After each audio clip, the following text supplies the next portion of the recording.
Baik, langsung saja. Assalamualaikum warahmatullahi wabarakatuh. Sebelumnya, perkenalkan nama saya Rahmadani Sapitri, saya dari jurusan Ikerdikdas, dan saya dari angkatan tahun 2020. Baik, di sini kita akan membahas tentang mata pelajaran Bahasa Indonesia. Baik, selanjutnya kita akan masuk ke topik yang pertama atau soal yang pertama, yaitu adik-adik dengarkan ya. Di sini kakak akan membacakan teks dan dimana nanti di bawahnya itu akan ada tersusun soal-soalnya atau pertanyaan-pertanyaannya. Baik, adik-adik cermati dari teks yang kakak baca, yaitu menurut survei dunia, orang-orang Indonesia tidak suka membaca buku.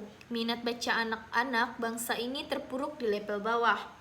Data-data tentang literasi berikut ini sering diulang untuk menunjukkan parahnya minat baca masyarakat Indonesia. Yang pertama, hasil penelitian Program for International Student Assessment atau VISA, rilisan Organization for Economic Cooperation and Development tahun 2015. Yang kedua, peringkat literasi bertajuk World Most Literate Nation yang diumumkan pada Maret 2016, produk dari Central Connecticut State University. Penelitian VISA menunjukkan rendahnya tingkat literasi Indonesia dibanding negara-negara di dunia. Ini adalah hasil penelitian terhadap 72 negara. Responnya adalah anak-anak sekolah usia 15 tahun, jumlahnya sekitar 540 anak. 15 sampling, errornya kurang lebih 2 hingga 3 ekor, yakni Malaysia dan Kazakhstan tak memenuhi kualifikasi penelitian. Indonesia masih mengulangi Brazil namun berada di bawah Yordania. Skor rata-rata untuk sains adalah 493, untuk membaca 493 juga, dan untuk matematika 490. Skor Indonesia untuk sains adalah 403, dan untuk membaca 397, dan untuk matematika 386.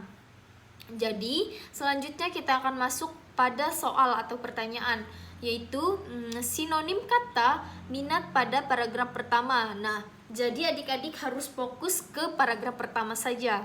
Jadi kita kembali ke paragraf pertama, yaitu menurut survei dunia, orang-orang Indonesia tidak suka membaca buku.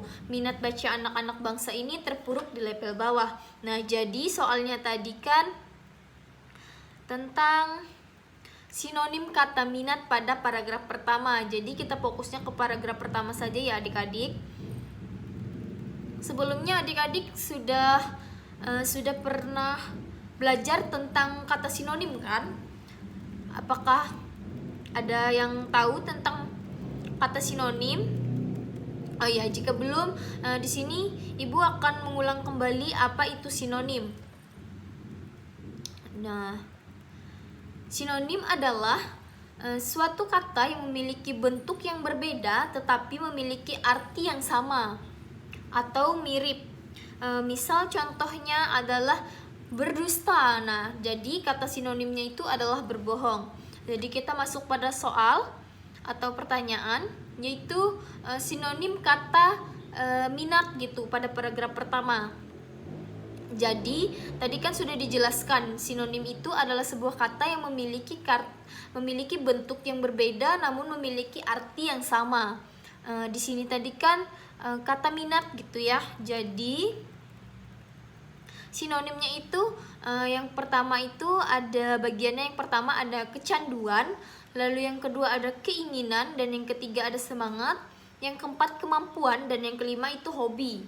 Jadi sinonim kata dari minat itu tadi yaitu adalah keinginan, dimana baru saja kakak jelaskan tentang apa itu sinonim ya. Jadi adik-adik bisa paham tentang soal ini. Baik, jika sudah paham, kita berlanjut pada pertanyaan yang kedua. Tetap fokus ya adik-adik ya. Pertanyaan yang kedua itu ada gagasan utama. Untuk soal ini kita masih masuk ke wacana yang sudah kakak bacakan tadi ya.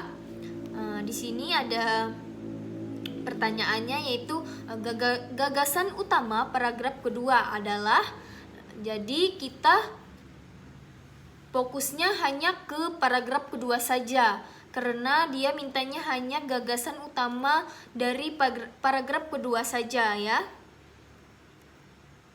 Kita lihat lagi wacana yang sudah kakak bacakan tadi, yaitu penelitian PISA menunjukkan rendahnya tingkat literasi Indonesia dibanding negara-negara di dunia. Nah, jadi ini adalah kata-kata dari paragraf kedua. Kita masuk lagi ke pertanyaannya. Dia bertanya tentang, pertanyaannya itu membahas tentang gagasan utamanya gitu ya. Kita lihat gagasan utama, bisa adik-adik lihat ya. Kita hanya fokus ke paragraf kedua saja. Baik. Sebelumnya adik-adik pastinya sudah mengetahui tentang gagasan utama ini gitu ya.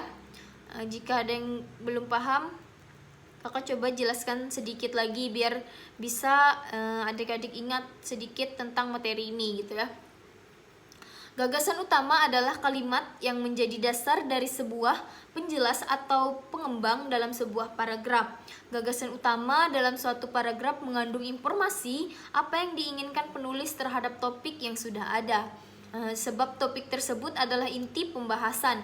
Dan adik-adik supaya lebih mudah mengingat tentang materi gagasan utama ini, yaitu kalimatnya itu berada pada posisi awal gitu. Jadi mudah saja mengingat tentang materi ini gitu ya. Jadi gagasan utama itu posisinya berada pada posisi awal gitu. Nah, jadi kita kembali ke paragrafnya tadi. Pada paragraf kedua, yaitu penelitian PISA menunjukkan rendahnya tingkat literasi Indonesia dibanding negara-negara di dunia. Kita kembali ke soal, yaitu gagasan utama paragraf kedua. Yang pertama itu ada bagi-bagiannya. Yang pertama ada Indonesia berada pada ranking 62 minat baca dari 70 negara. Lalu yang kedua, rendahnya tingkat literasi Indonesia dibanding negara-negara di Indonesia. Lalu yang ketiga, penelitian PISA menunjukkan rendahnya tingkat literasi Indonesia dibanding negara-negara di dunia. Lalu yang keempat ada Indonesia masih mengungguli Brazil namun berada di bawah Yordania tentang minat baca. Lalu yang terakhir ada hasil penelitian tentang tingkat minat baca beberapa dunia.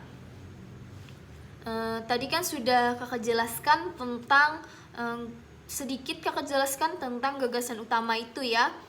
Yang paling tidak adik-adik mudah mengingatnya itu kalau gagasan utama itu posisinya itu berada di awal paragraf gitu ya. Jadi jawabannya itu adalah pada bagian ketiga, yaitu penelitian PISA menunjukkan rendahnya tingkat literasi Indonesia dibanding negara-negara di dunia. Jadi seperti itu ya adik-adik. Jadi cukup sekian pembahasan dari kakak hari ini. Kakak ucapkan terima kasih atas perhatiannya.